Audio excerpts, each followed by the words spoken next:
Hi everyone, my name is Devshekhar Laha. I welcome you to my YouTube channel. I hope you all are fine and doing well in your life. Today in this tutorial, I am going to discuss about two new disk scheduling algorithms. These algorithms are Scan Disk Scheduling Algorithm and Cscan Disk Scheduling Algorithm. In my previous tutorials, I have discussed about two disk scheduling algorithms. First come first serve, that is FCFS, and shortest seek time first, that is SSTF disk scheduling algorithm. If you have missed those videos, you can click on the above linked I button, or you can check the description box of this video. So watch those videos also. Now without any further delay, let's start today's discussion, that is scan disk scheduling and Cscan disk scheduling algorithms in details. I hope you all will like it.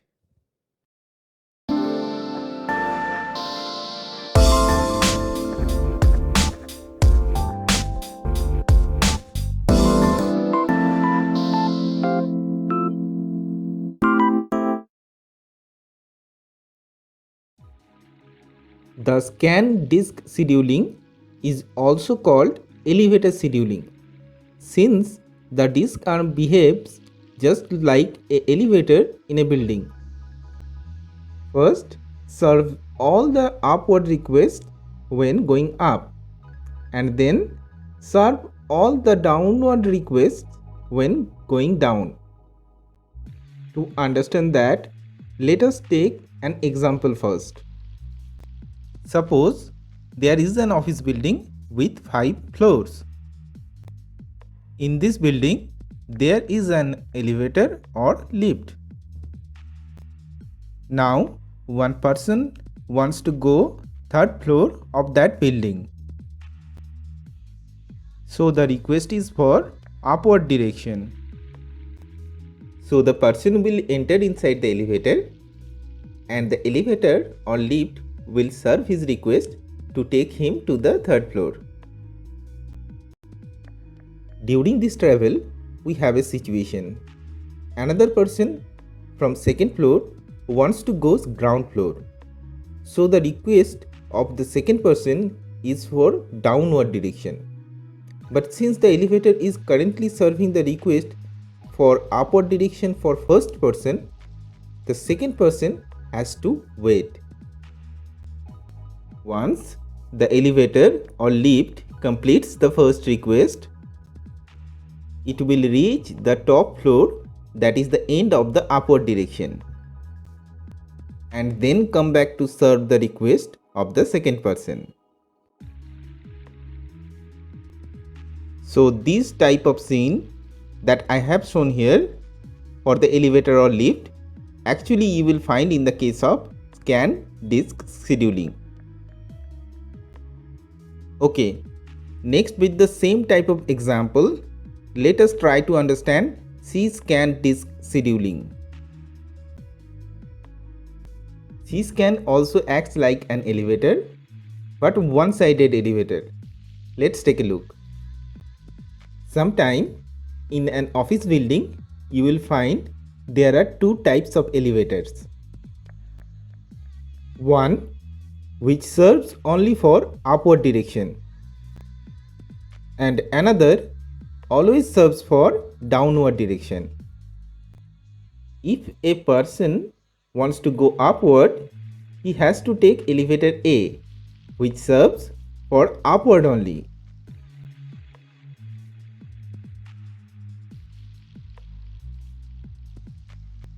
This elevator A will never take a person when coming back to downward. Similarly, elevator B is to serve downward request only. When it is going up, there is no passenger,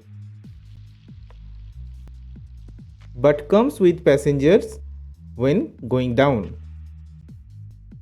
So the nature of elevator A and elevator B is serve only one direction here. Then come back to previous position and serve similarly again and again. These type of scene of elevator you will find in the case of C-scan disk scheduling. I guess I could give you a little idea about the nature of scan and C-scan disk scheduling. Now let us try to relate our previous discussion with a very basic problem. To keep it simple, suppose in a platter there are 40 tracks, 1 to 40, and the current head position is in the track number 20. If the next two requests are from track number 10 and 30, then try to understand what will happen if we use scan disk scheduling. It will act like the elevator which I have discussed for the scan scheduling. So, if the disk head choose the direction towards 10, then the disk head will serve track number 10 first. Now after that, it is not going to serve track number 30 immediately.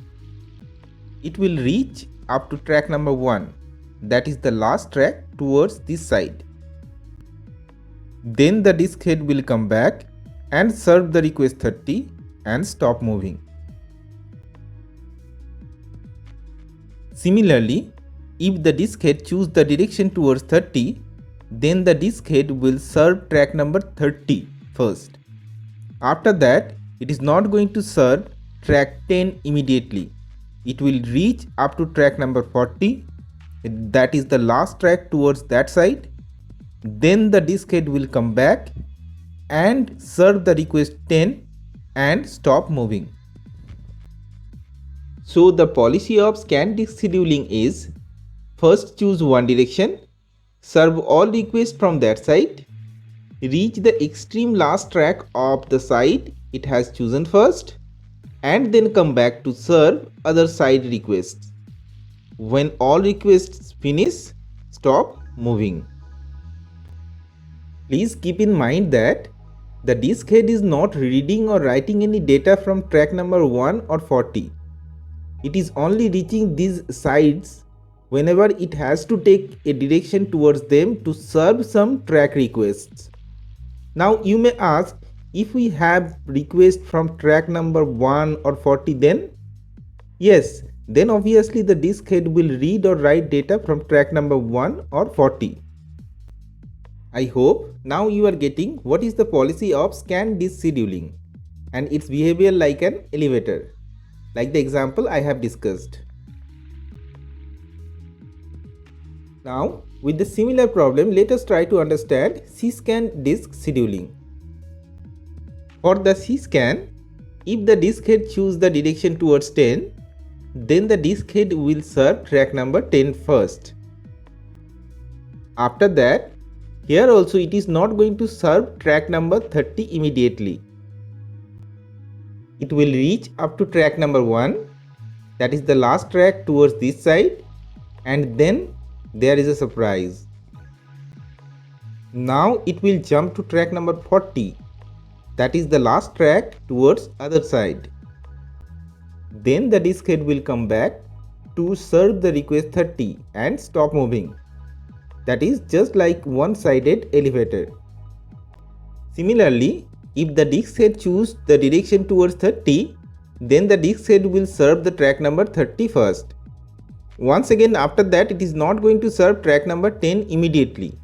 It will reach up to track number 40, that is the last track towards this side.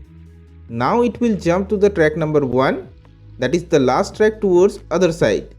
Then the disk head will come back and serve the request 10 and then stop moving.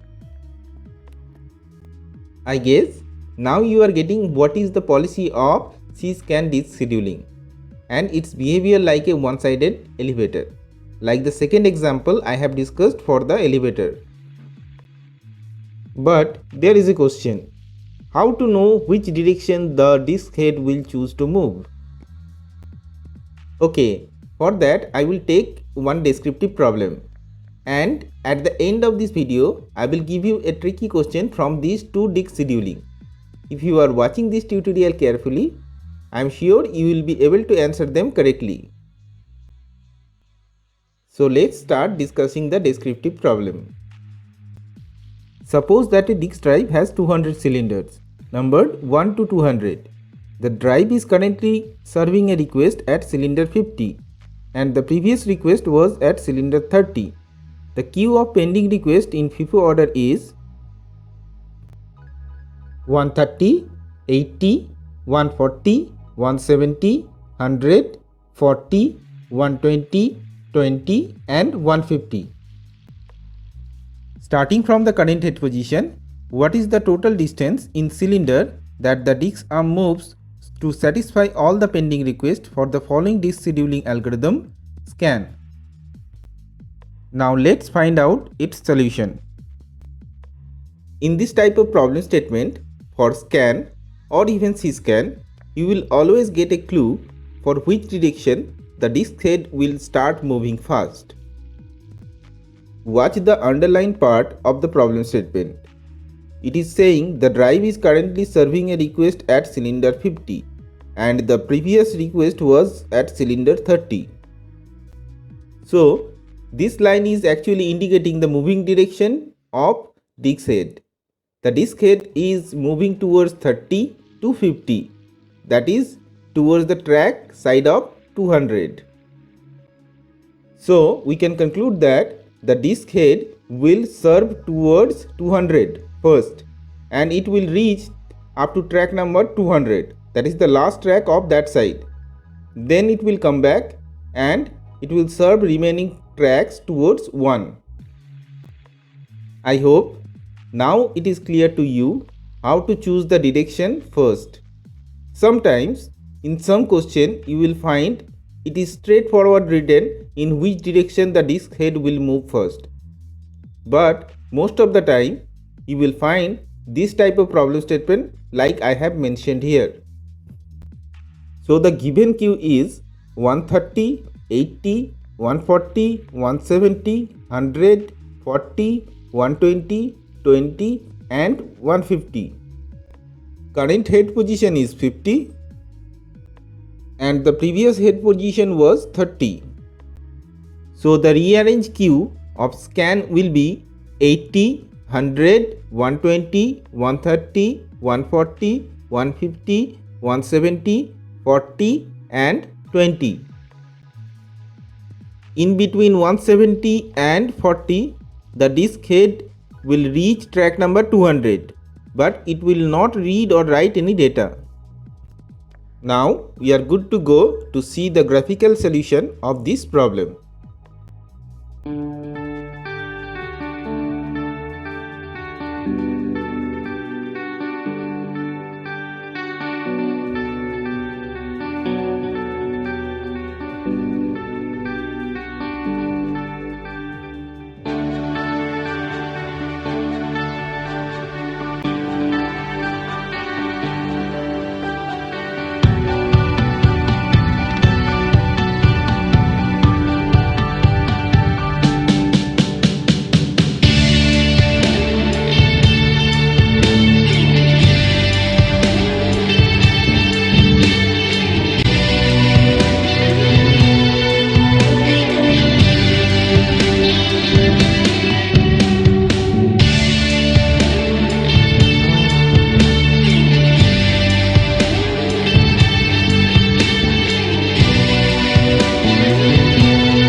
Now, let's start discussing the descriptive problem for C-scan. The question is similar like the scan scheduling. Here only I have changed the previous request, and the previous request was at cylinder 90. So now let's find out its solution.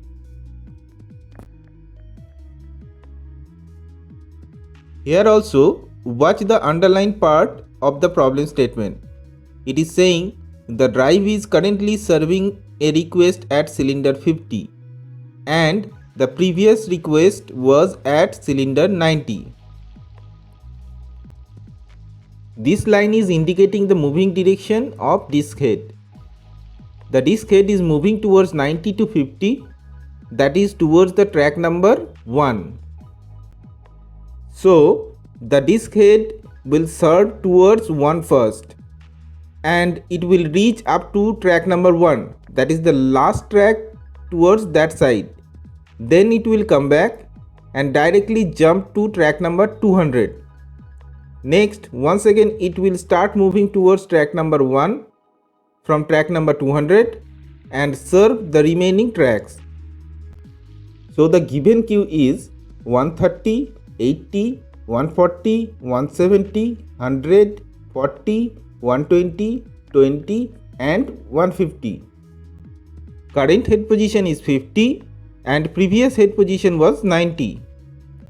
So the rearranged queue of C-scan will be 40, 20, 170, 150, 140, 130, 120, 100 and 80. In between 20 and 170, the disk head will reach track number 1 and 200, but it will not read or write any data. Now we are good to go to see the graphical solution of this problem.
Sorry, my mistake. This is not KBC. Okay, now it is the time to give you a tricky question from scan and C-scan disk scheduling, as I mentioned at the beginning. The question is, suppose that a disk drive has 200 cylinders numbered 1 to 200. The drive is currently serving a request at cylinder 50 and the previous request was at cylinder 90. The queue of pending requests in FIFO order is 130, 80, 140, 170, 100, 120 and 150. Starting from the current head position, what is the total distance in cylinder that the disks are moved to satisfy all the pending requests for the following disk scheduling algorithms: scan and cscan? And the options are